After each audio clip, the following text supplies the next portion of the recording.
இன்று மே 14 தமிழகத்தில் 8 மாவட்டங்களில் கனமழையும் கன்னியாகுமரியில் மிக கனமழையும் பெய்ய வாய்ப்புள்ளதாக சென்னை வானிலை ஆய்வு மையம் தெரிவித்துள்ளது. இது தொடர்பாக வெளியான அறிக்கை: இன்று தமிழகத்தில் ஒரு சில இடங்களிலும் புதுச்சேரி மற்றும் காரைக்கால் பகுதிகளிலும் இடி மின்னல் மற்றும் மணிக்கு 40 முதல் 50 கிலோமீட்டர் வரை பலத்த காற்றுடன் லேசானது முதல் மிதமான மழை பெய்யக்கூடும். கன்னியாகுமரி மாவட்டத்தில் ஓரிரு இடங்களில் கன முதல் மிக கனமழையும், நீலகிரி, கோவை மாவட்டத்தின் மலைப்பகுதிகள், தேனி, திண்டுக்கல், விருதுநகர், தென்காசி, திருநெல்வேலி மற்றும் தூத்துக்குடி ஆகிய 8 மாவட்டங்களில் ஓரிரு இடங்களில் கனமழையும் பெய்ய வாய்ப்புள்ளது.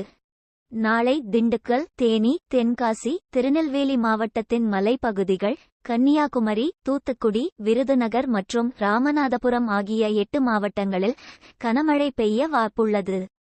அடுத்த